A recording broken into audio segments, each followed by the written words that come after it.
Hello and welcome. Thank you for joining us. Hope you're all well.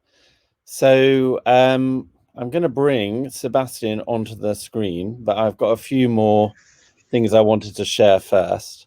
Hi, Sebastian. Thank you for joining us. Hi, Josh. No worries. Excited to be here. This is the quotes formal part of the evening, where Sebastian will be giving us a talk, but followed afterwards, we're going to have a Zoom meeting with a networking opportunity, which Sebastian will be joining, and I will be there, and hopefully some of you will be there too, and we can have a bit more of an informal chat. So the only real thing I've got to ask is if anyone else is interested in talking, they need to get in contact with me. We want to do some more of these during the summer, and it would be great if we could get some content from the community. So please let me know if you're interested. All are welcome. And finally, like I mentioned in the comments, we're going to have some Q&A time at the end. And so if you have any questions, please just put them as a comment and we'll bring that on screen at the end, and Sebastian's going to do some Q&A at the end. So Sebastian is joining us.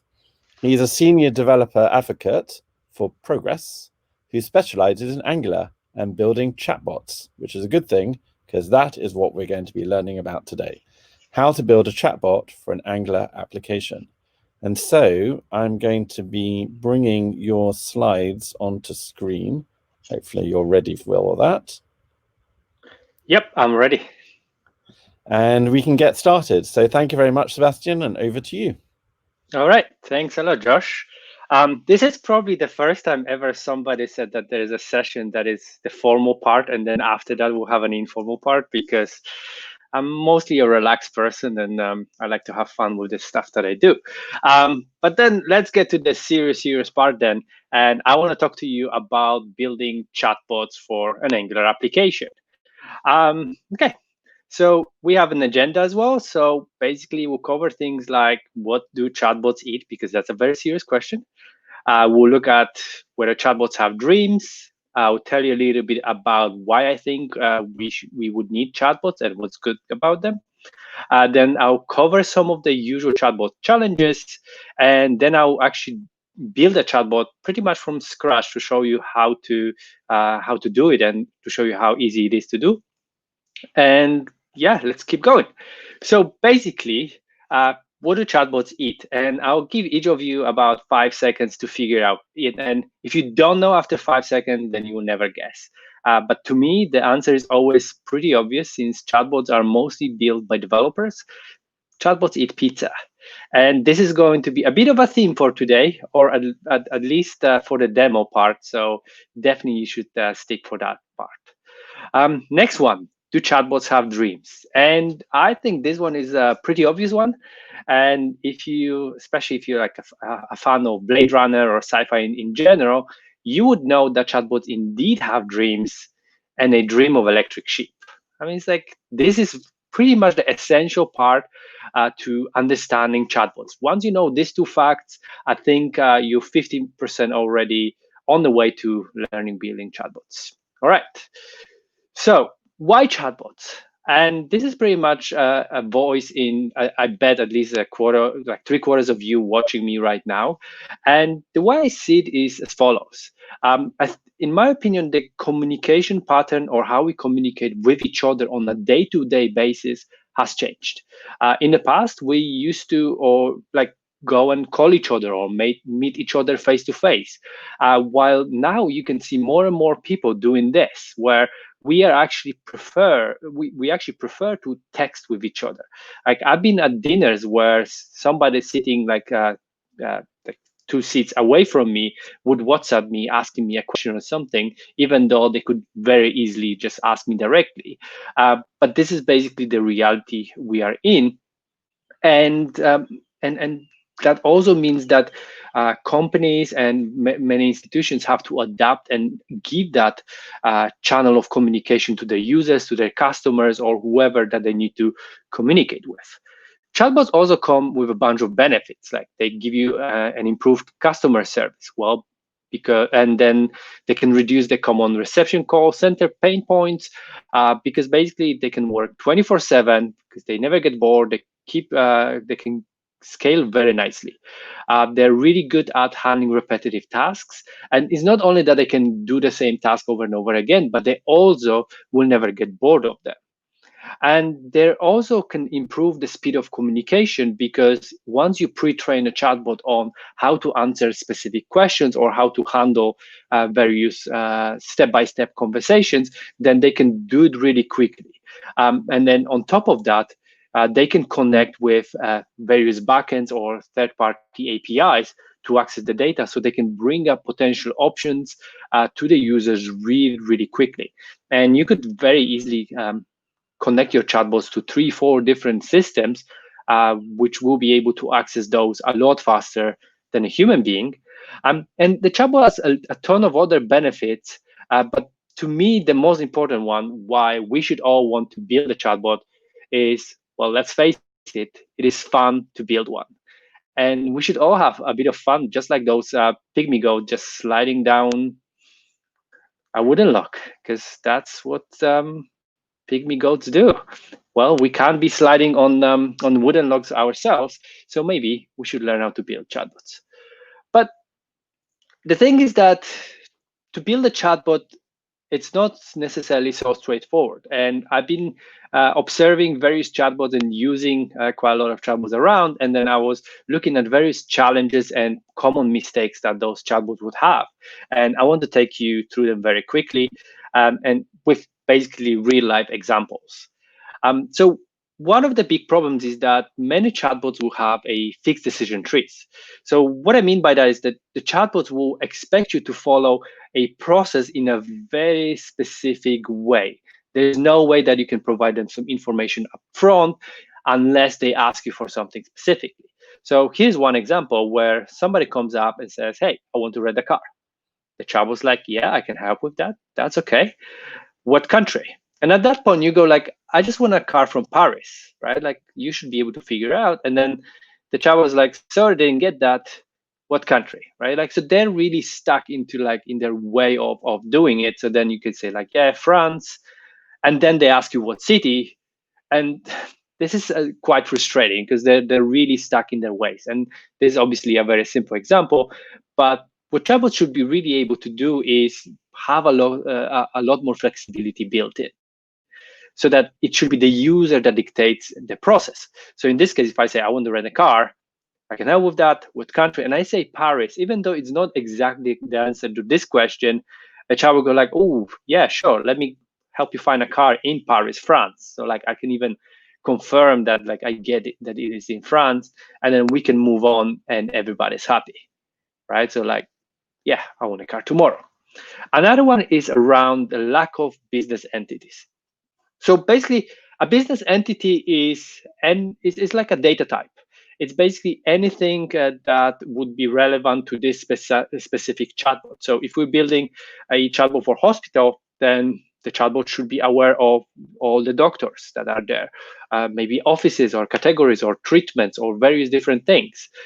If you're building a chatbot for shipping company, the chatbot should know what is an express delivery or next day delivery or snail mail or any kind of like expressions that a potential customer might want to use in the context of this chatbot.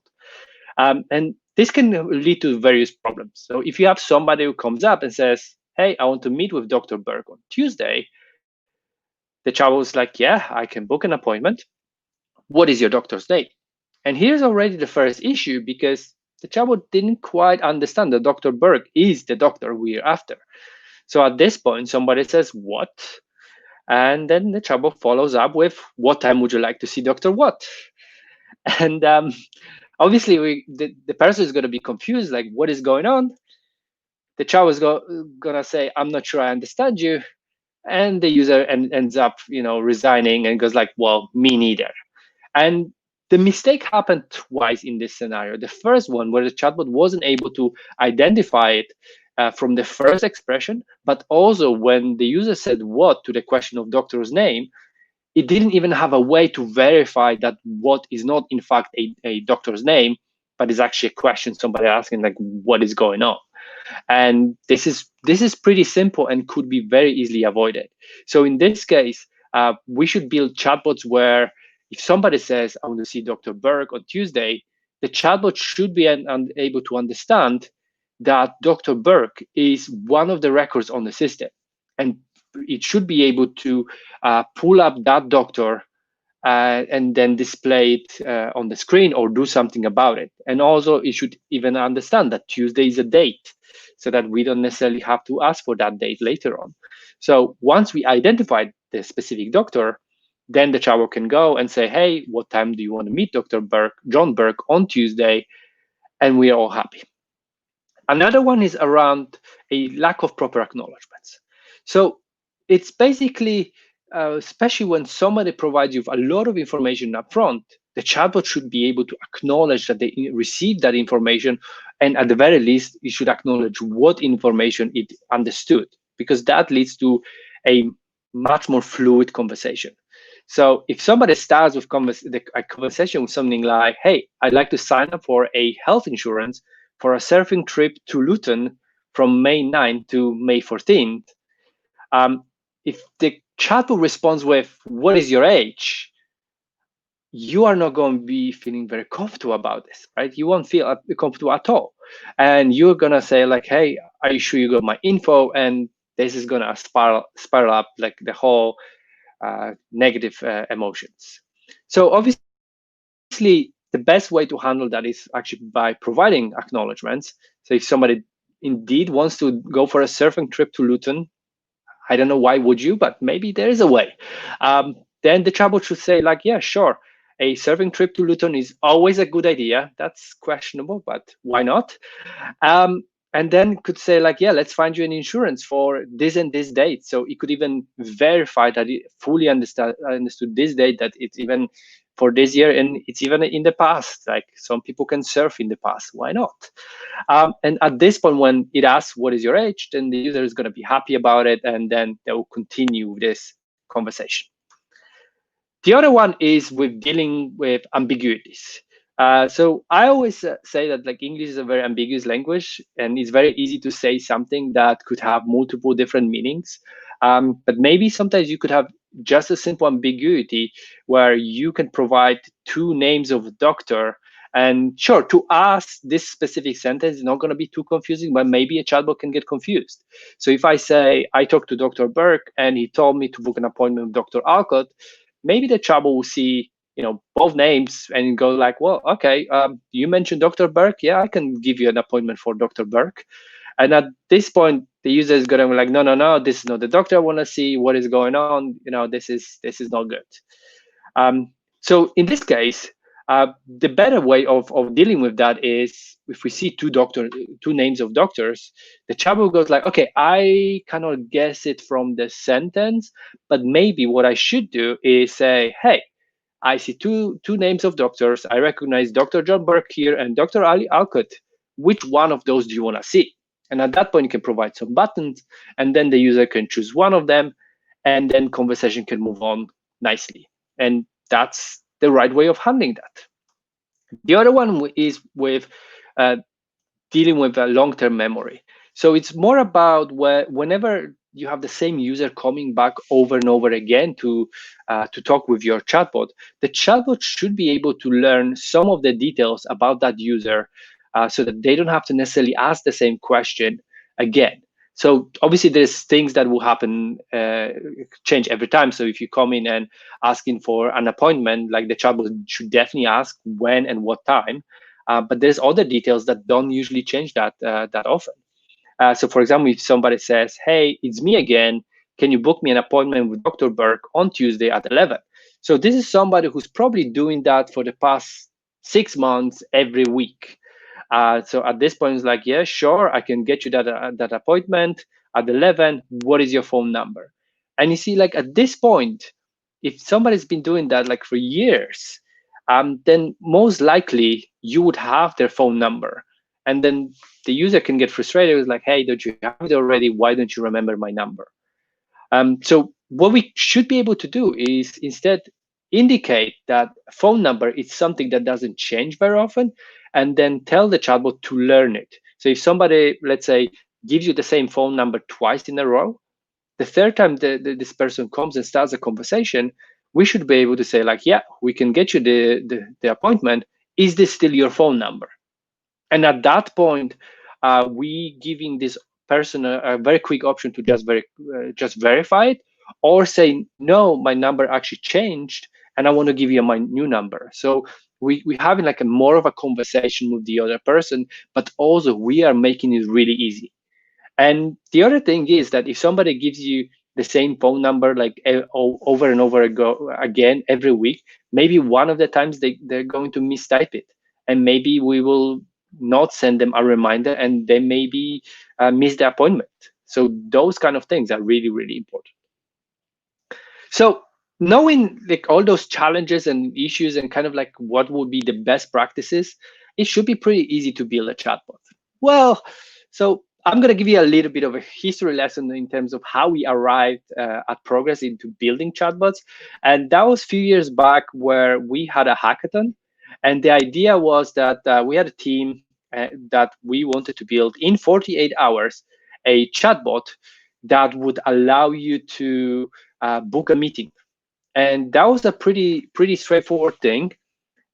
I want to hide that mouse. That was a pretty straightforward thing where we were saying, okay, so we have offices in different countries. So you should definitely choose the country, then the office, which floor you probably want, what kind of equipment you want, who should be invited, and should we serve some drinks or sandwiches or something like that.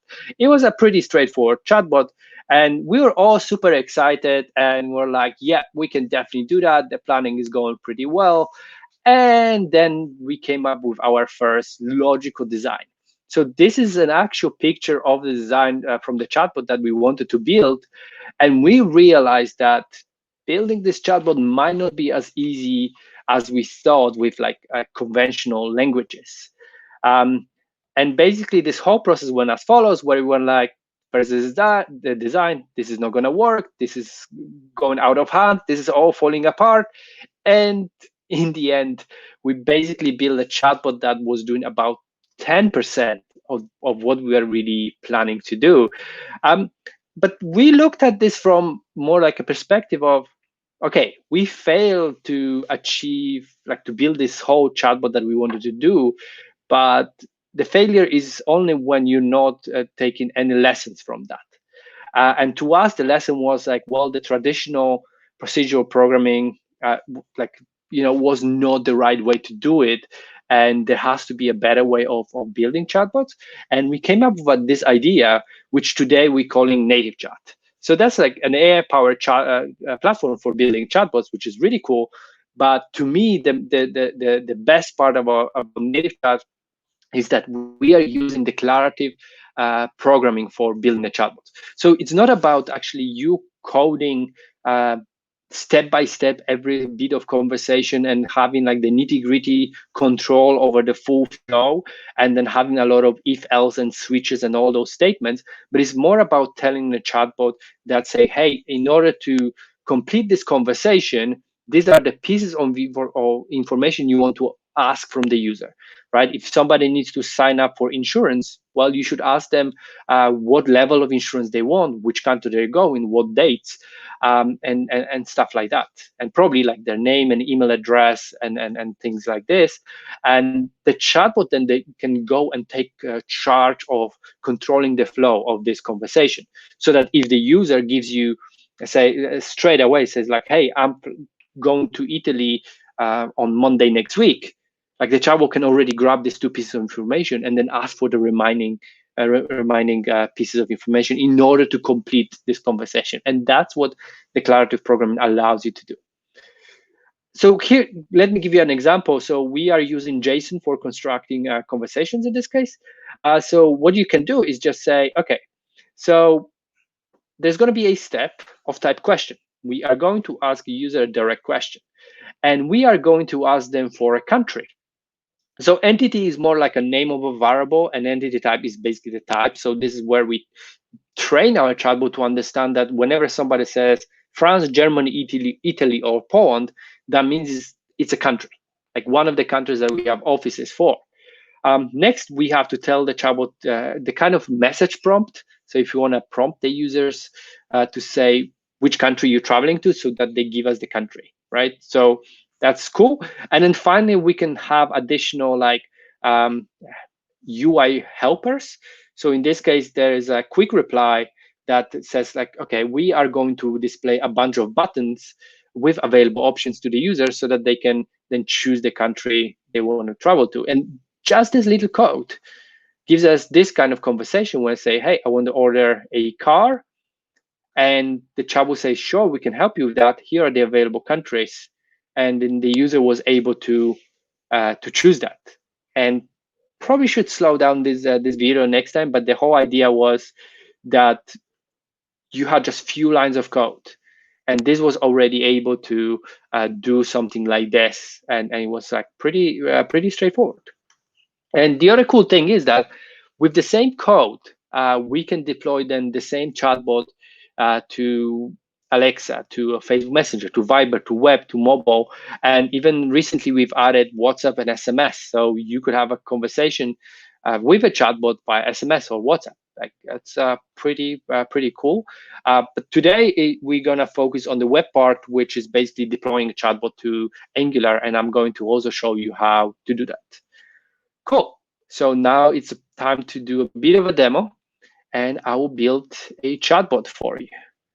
So what we do, where we do that usually is there's a portal called bots.nativechat.com, and that's basically where you can go and register a free account and then even start playing with it for free. That's not a problem at all.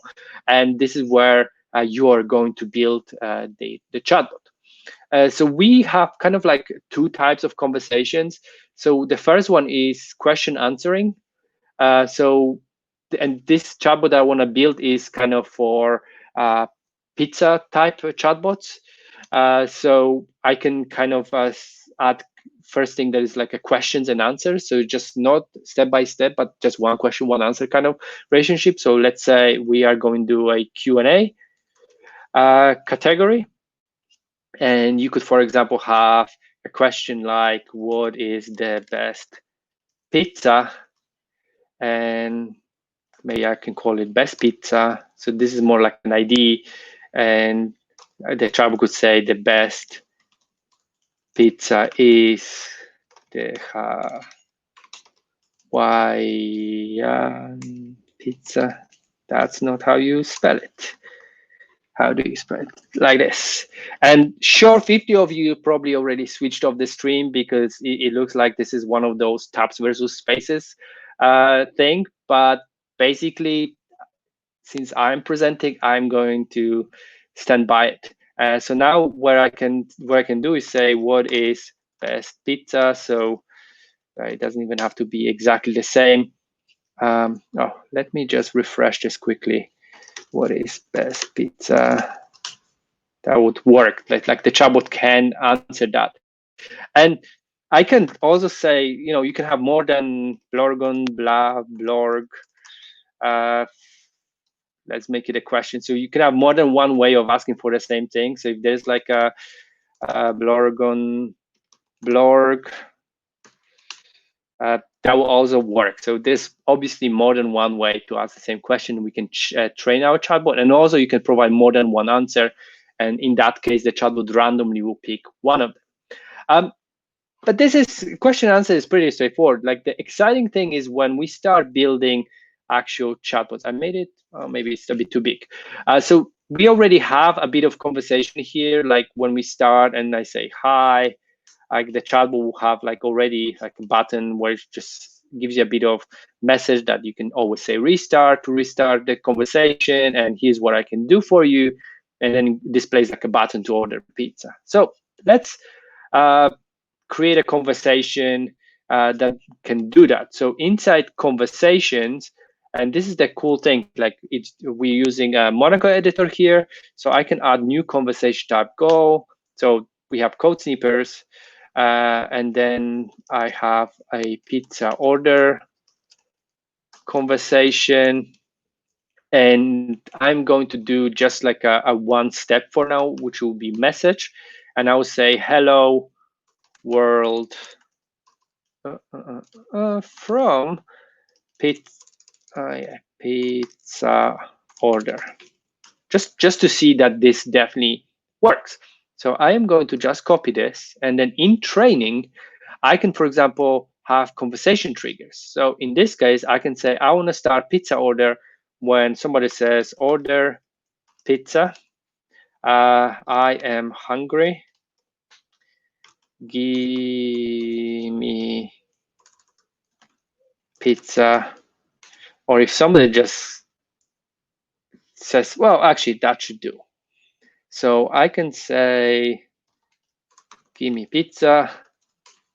And that already responds with like, hello world from pizza order. So we have multiple ways of asking the questions. And obviously, we don't even have to spell it exactly the same way. And there could be different mixtures of doing the same thing. But that's like a whole separate topic. So I have like a bunch of blog posts on NLP or natural language processing. So I can definitely point you towards it later on. So let's do a different conversation. So we could ask something like, what should we ask? Well, actually, before I go back here, what we can do is ask for what size of a pizza somebody wants, and maybe what kind of pizza they want. So let's train our chatbot to understand an entity. So in this case, I can have an entity of type size, sort of like that is named size, and that's going to be static. So statically, I can tell it that when somebody says large, that is a size. Also, actually, if large will be, let's say, 18-inch, that's going to be like a massive pizza. Maybe there is a medium pizza, which with a synonym 15-inch, and then maybe you can add a small pizza. And in this case, that would be like 12-inch.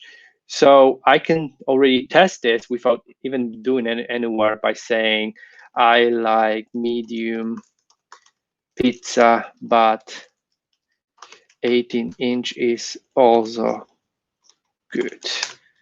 And you can see that 18 was recognized as a number, but medium is a size. And also 18-inch was recognized as size. And we can even see that that 18-inch was then translated to large later on, which is pretty cool. The other thing is that we could do is, obviously you don't always want to type all of the entities one by one, but sizes, there's always going to be just 3, so we could do it manually.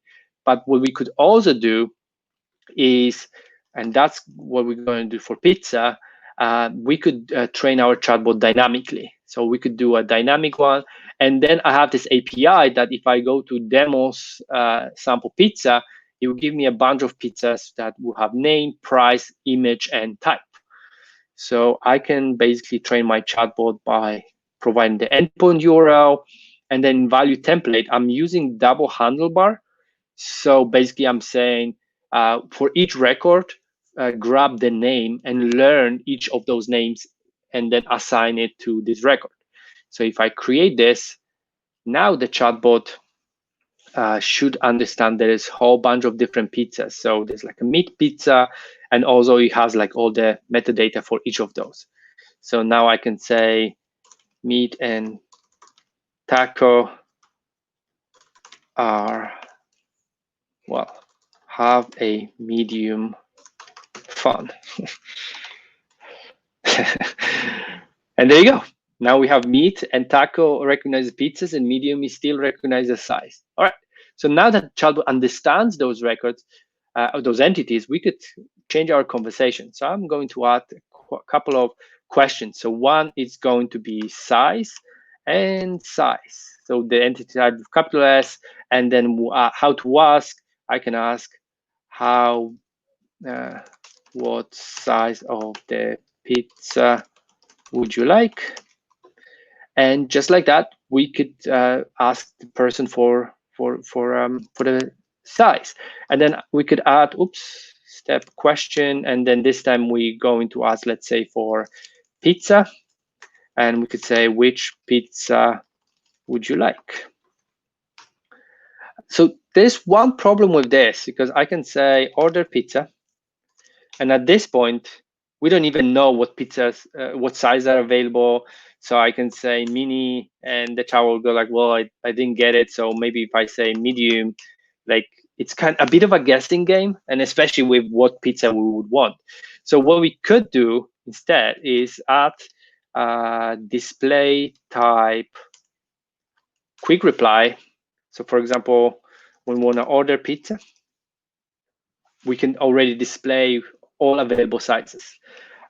If we want to, let's say, display available pizzas, we could do, for example, display type carousel, and this one is pretty cool. And what we could do in here, so we could have, I think we need a data source. Oops.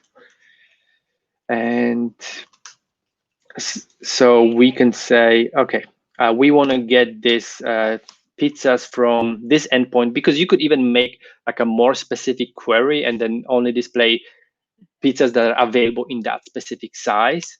Then I can add a template and then, for example, say that we have that the title, so that's like the main name, it's going to be the name.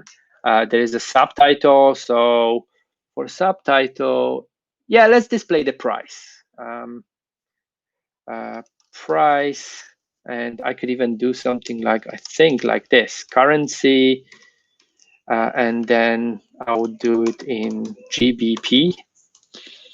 So we have subtitle, and then as an image, there was an IMG property. And then we just need a couple of buttons. So button text, so there will be select pizza, or maybe just select. And then there's a fallback in case the carousel is not available. So I can say show pizzas. But in our case, that should be an option. And if I didn't mess up, this should work. Order pizza. Let's go medium. And now we have a whole list of nice and available pizzas here. And ooh, this margarita looks juicy, so I could go for it. And this is pretty cool. The other thing that I can do is say something like order a large pizza. No, order large pizza. I think there's, yeah. And in this case, the chatbot jumped straight to the pizza question, but it didn't give me an acknowledgement that about the pizza itself. So what we can do is play with reactions. So one of the things is that we could do is tell the chatbot to acknowledge the fact that it understood the thing about the pizza, and you can say like, sure, we can prepare your pizza, and then I can use double handlebar size. Yeah. So in this case, somebody says medium, so the chat will say, sure, we can prepare your pizza in medium size, for example. The other thing that we could also do is there's ambiguities. We're not going to do that right now. Suggestion, but yeah, let's do suggestions. So this one is when chatbot can learn that you always saying the same size over and over again. So this is the long memory thing. And I can say something like usually you order a size pizza. Would you like the same today? Right? And this is a really cool thing. So I can say, give me food, give me pizza. And look at this. Medium is in the middle, right? I choose medium, and I'll go pepperoni. Again, order pizza. See, medium now is the first option. So already the chat will learn your preference, and then it shows it as the first, but it's just still not ready to be recommending medium straight up. So I'm going to choose medium, loading the pizzas again. So this time I'm going to go veggie, And then now when I say order pizza, we have in our message prompt. And at this point, I can say yes, and then we are moving forward. Also, I can say order large pizza, and we getting the acknowledgement saying like, yeah, sure, we can prepare your pizza in large size. And this is really, really cool. So let me add a couple of other steps. So, oh, this is pizza. I misspelled it. All right. Okay, so step, we will ask somebody for their email address.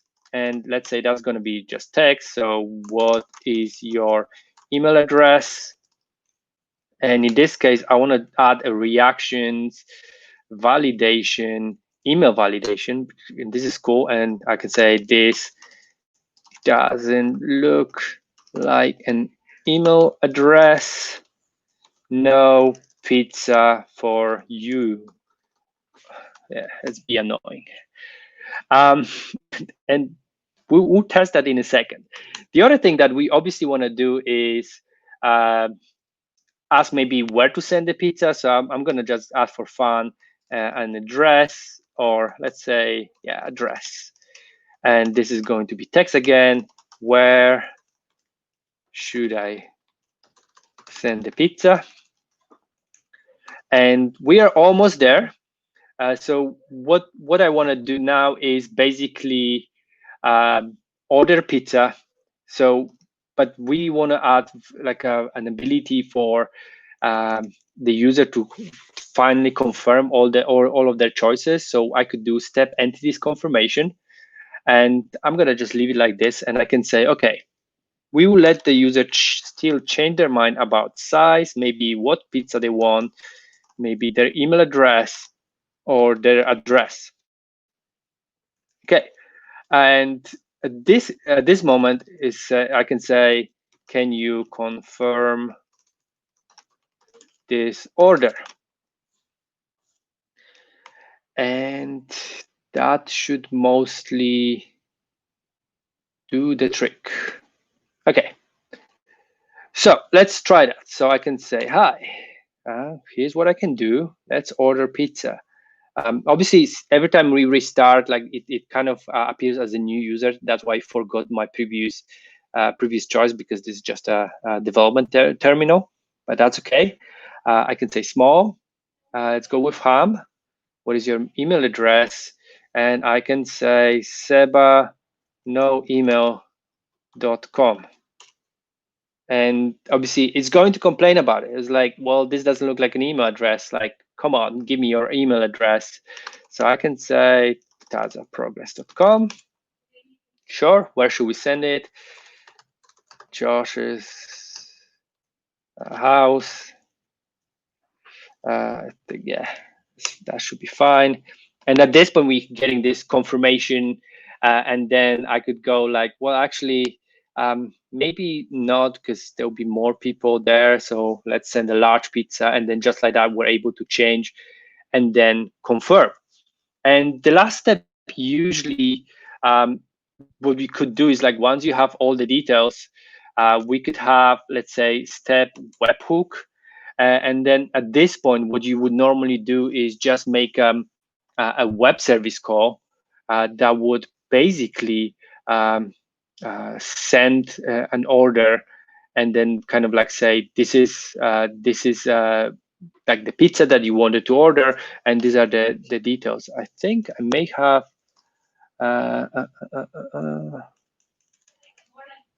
so I can say NG London. So like technically, like I could try to call the basket. So let's see if I remember this bit.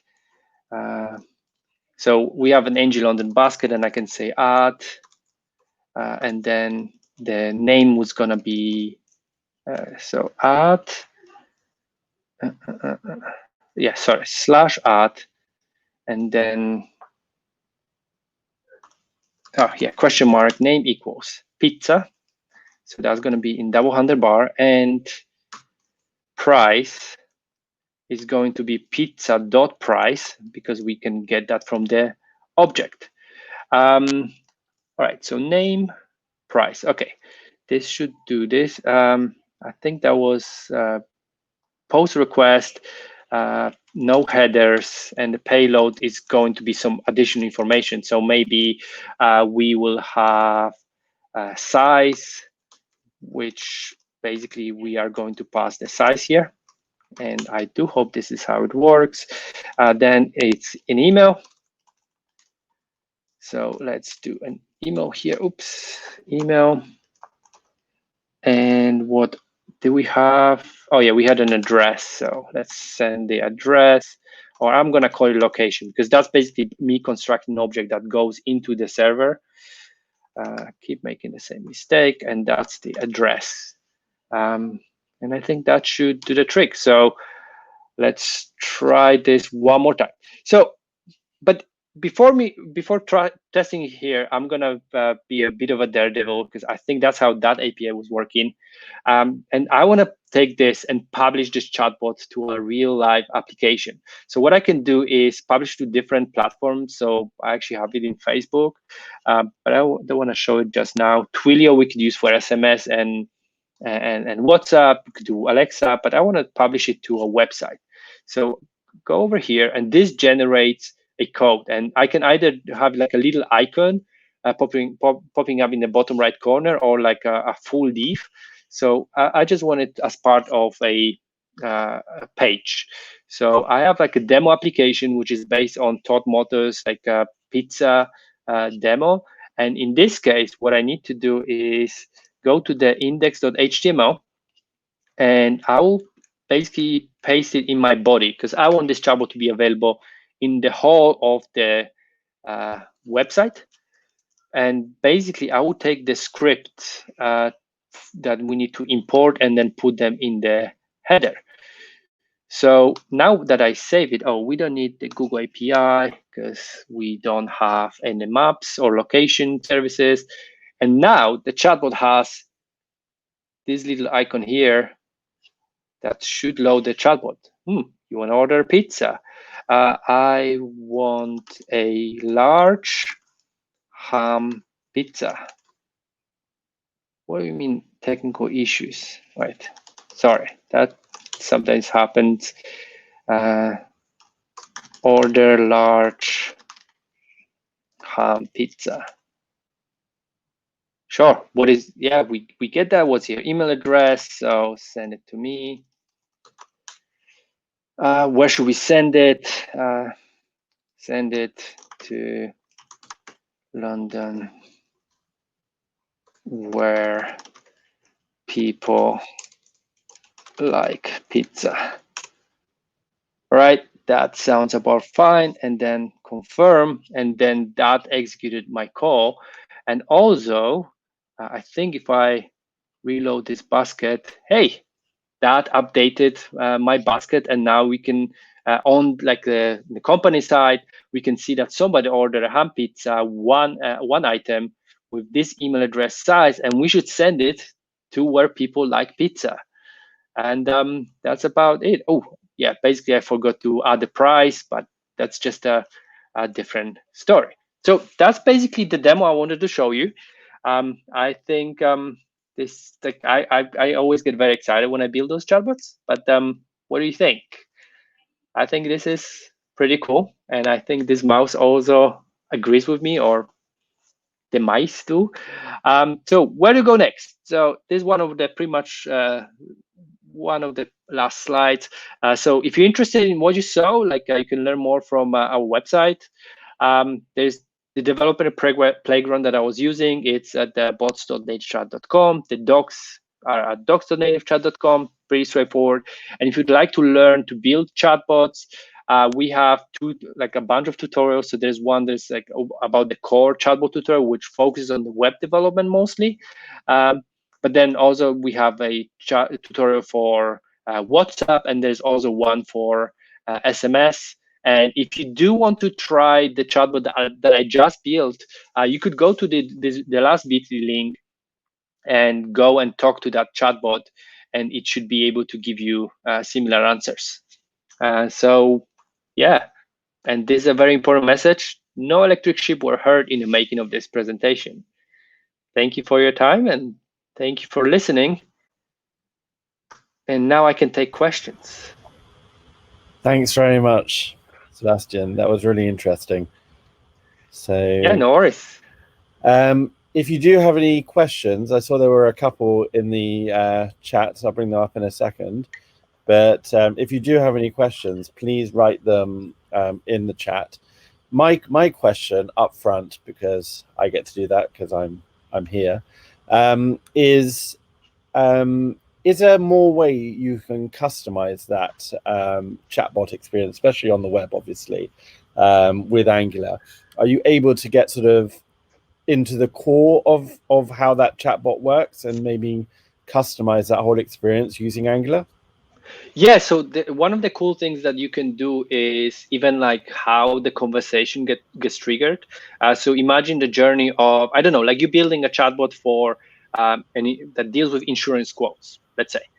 So you jump on a conversation with somebody, and somebody says like, okay, so I have this, maybe, yeah, you have a car, and this car has this, and these details. So you start this process, and then at one point you send them a link, and that link could then redirect you to your Angular website with some of the information. And then in this way, with JavaScript or TypeScript, you could actually load those entities and then start the conversation immediately. So then like the person comes up, and then they don't have to even provide the details. Like the chatbot starts up and says like, hey, I can see it's Josh, and you want to insure your car, and these are the two possible quotes. And then the chatbot could kind of continue and then take the question. So that kind of like brings it up like a lot closer to Angular. And obviously, yeah, you can share some of the styling and then like quite a lot of other things. The cool thing about it is that a lot of like the logical flow that chatbot takes care of it, but then like the hooks on into getting into the chatbot, that's something that you can definitely work on. That's cool. Okay, so let me bring up Mag, one of the people watching, has sent a couple of questions. So this is the first one. How do you feel your chatbot cognitive diversity so it can address different users correctly? Yeah, that's that's a very tricky question in a way. And so this is one thing I'm just saying, like there's one thing where me as Sebastian, I can just like go and build a chatbot and then be a bit careless and then like not really think of like how people like to be addressed and like how they want to be referred to. But honestly, I believe that in order to be successful at building that, you should also work with people who are experts in terms of like how the communication should look like, what sort of pronouns you should be using, and what sort of kind of like tone of voice that you should be using. And we have some things where we can detect emotions. So we could actually see that if somebody that talks to us is in distress, or there's somebody that is happy, and then automatically we can adapt the kind of language that the chatbot is using.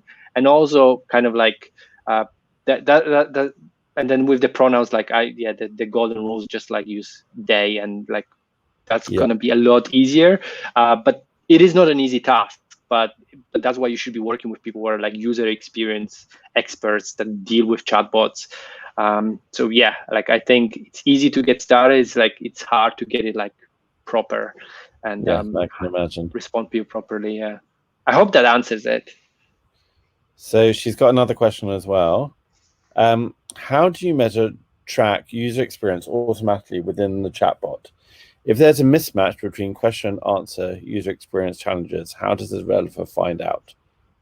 Oh, cool. So yeah, thanks, Mac. That's a nice question.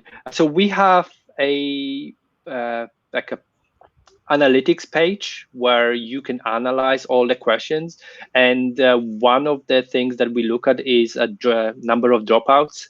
And so for every type of conversation that you have, because obviously you're not going to just have order pizza, but you have different things, we can measure let's say how long on average each question, each step-by-step conversation take, how many of them are getting dropped out and at which stage.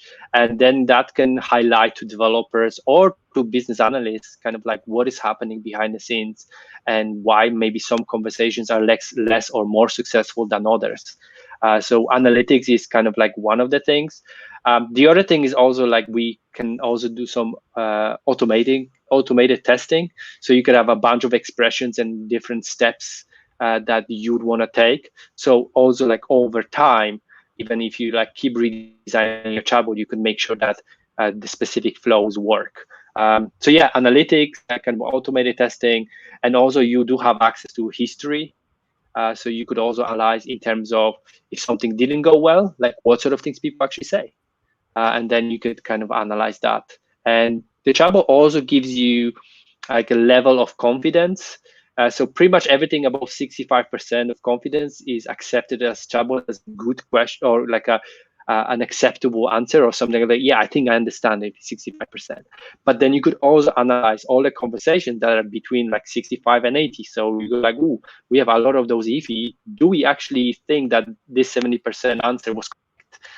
And that's kind of like the thing. It's pretty much a talk on it by itself, to be fair. But yeah, there's a bunch of tools we can do and use. That's really interesting. So Paul has a couple of questions. Is it possible to fill multiple gaps in the intent at the same time? For example, if a user says, I want a small margarita pizza, can you work out both of those answers?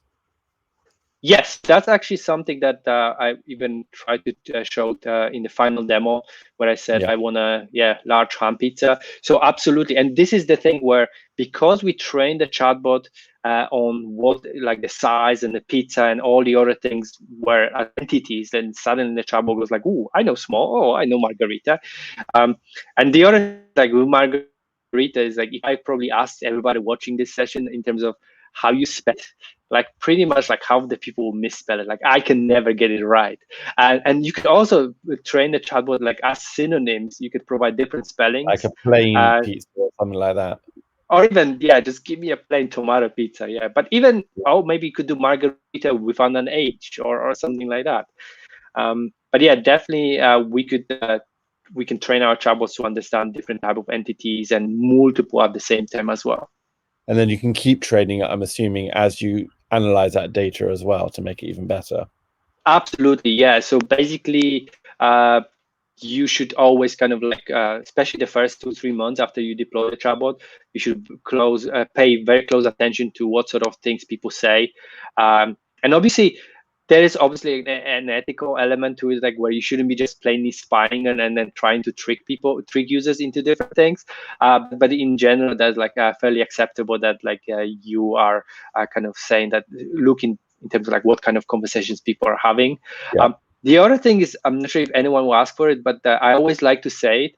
If you ever work on a chatbot and try to build one, your goal is always to make a chatbot that is very human-like, but never pretending that it's a human.